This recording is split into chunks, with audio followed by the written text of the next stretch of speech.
Welcome to Entry Point Virtual Church. We're delighted that you have joined us today.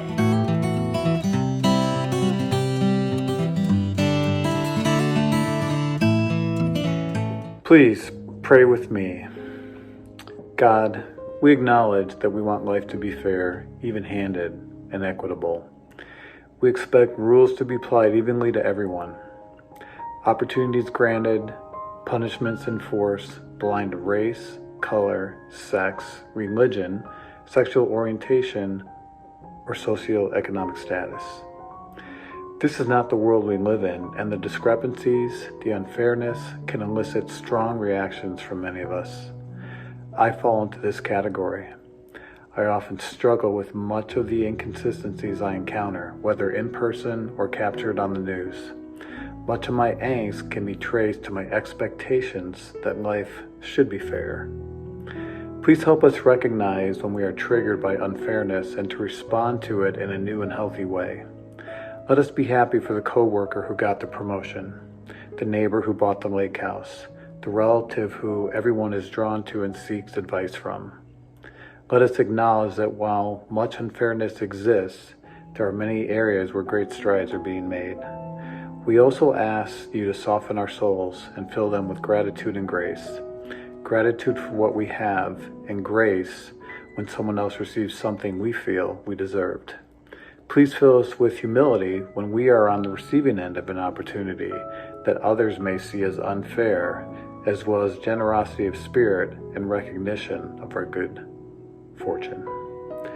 For these things we ask for your guidance and wisdom. Amen. The kingdom of heaven is like the owner of an estate who went out at dawn to hire workers for the vineyard.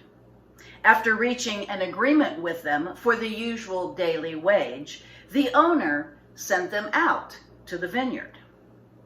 About mid-morning, the owner came out and saw others standing around the marketplace without work and said to them, "You go along to my vineyard and I will pay you whatever is fair." At that, they left. Around noon, again in the mid-afternoon, the owner came out and did the same. Finally, going out late in the afternoon, the owner found still others standing around and said to them, "Why have you been standing idle all day?" "No one has hired us," they replied. The owner said, "Well, you go to my vineyard too." When evening came, the owner said to the overseer, "Call the workers and give them their pay. But begin with the last group and end with the first." When those hired late in the afternoon came up, they received a full day's pay. And when the first group appeared, they assumed they would get more.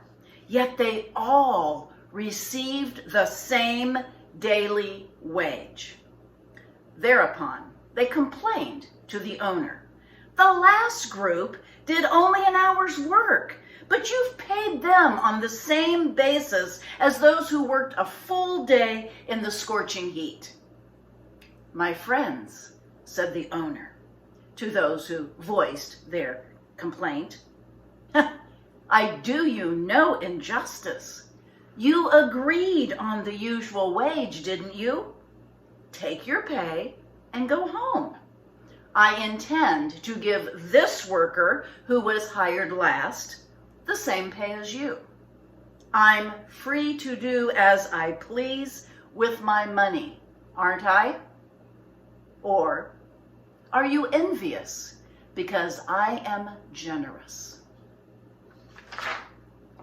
This parable is called The Workers in the Field.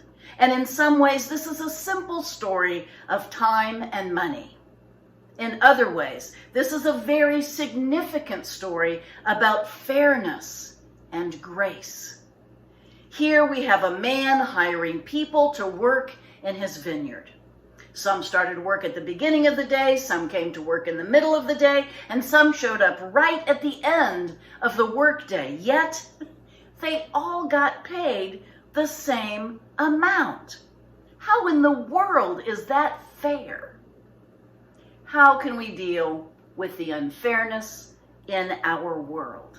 Well, according to an article in Psychology Today entitled How to Deal with Unfairness, Dr. Marcia Reynolds tells us that there is actually a response that takes place in our brain that kicks in when we are feeling threatened by the experience of unfairness. Perhaps you have felt that feeling before. I know that I have. Dr. Reynolds states, when we feel something is unfair, we respond as if it were a threat, and we go into flight or fight mode. And when we are in fight or flight mode, our brain shifts into instinctual reaction and leaves behind logical reactions. So, how does that play out? Dr. Reynolds continues, the moment your brain determines someone is not playing by the rules, your abilities to deliberate, weigh all sides of an issue, and make thoughtful decisions are impaired. So, it is no wonder that we find it difficult to give grace, compassion, and understanding to someone who is getting away with behaving unfairly. In short, the problem is this. Not everybody plays by the same set of rules, even though we have laws in our land. Cultural and religious background, family upbringing, education, and life experiences all combine to help us form a mental framework called the world according to me. Other than legal and safety issues, these rules are often based on opinions of what we think is right and wrong. We then act as if these rules are cast in stone when they actually differ from one person to the next. The result is we make snap decisions and we react emotionally, and then we rationalize and we justify our response using our logical brain. How do we solve this problem?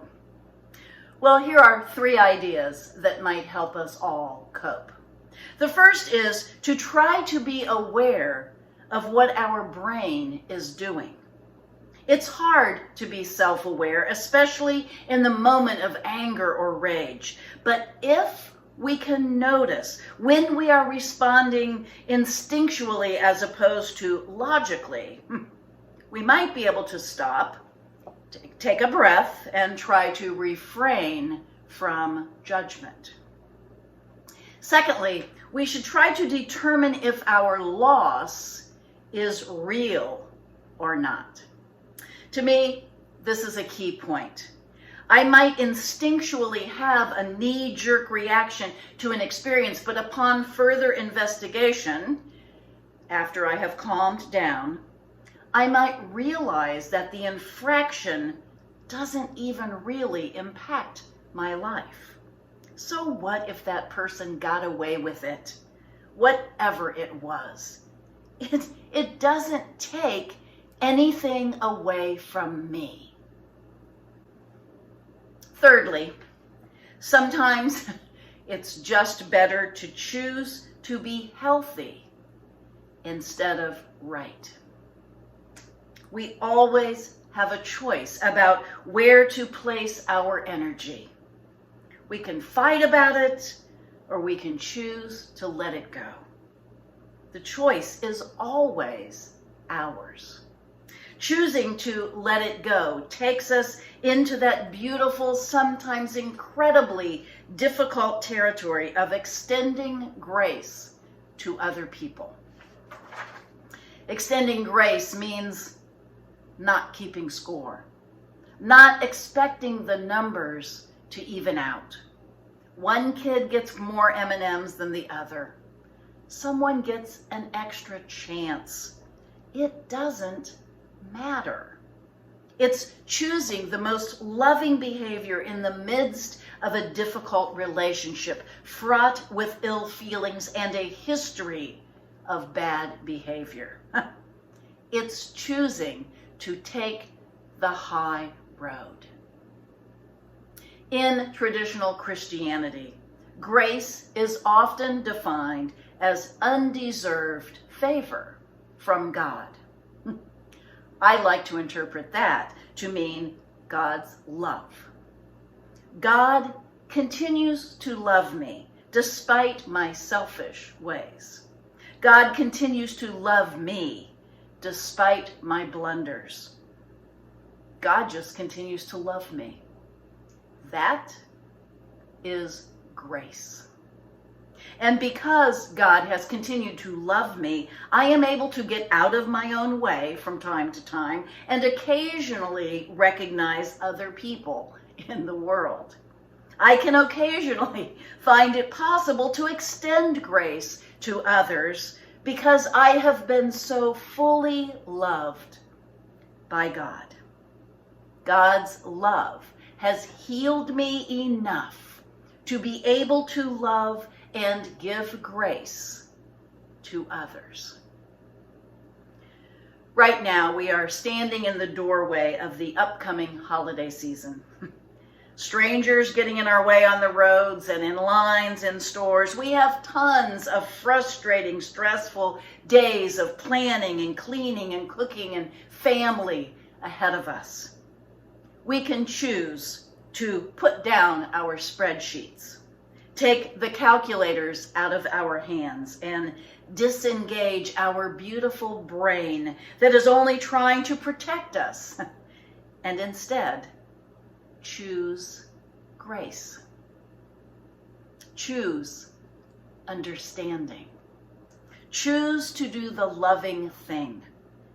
If we can make those choices, we will have a much better holiday season. When you come right down to it, grace is many things. It's compassion and mercy and love and forgiveness wrapped up in all the best that we have to give someone. And no matter how beautiful grace is, grace sometimes doesn't feel fair. This is a tough concept. Grace only feels fair when it's applied to me. Grace is kind of like your birthday. You don't want to share it with anyone else. You want to be the special one. You want to be the recognized one, the lucky one. Grace is one of those things that we want so badly to receive, but we rarely want to give it.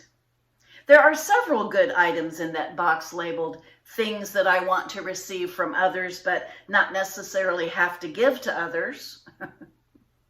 Things like understanding and patience and forgiveness, a break, love, mercy, grace. T.D. Jakes has said, "We have a tendency to want the other person to be a finished product while we give ourselves the grace to evolve." Let's flip that quotation around. Let's give the other person some grace in order to evolve. The last sentences of the opening parable that I read are these. I'm free to do as I please with my money, aren't I? Or are you envious because I am generous? What if we substitute the word grace in place of the word money? I'm free to do as I please with my grace, aren't I? Or are you envious because I am generous? My prayer is that we will each have enough grace within us to allow us to accept and give grace. Life isn't fair. No question about it. Choose to be compassionate. Choose to give grace. Amen. Thank you for watching our service today. We hope that you have a wonderful week ahead and that you will join us next Sunday at Connor Prairie.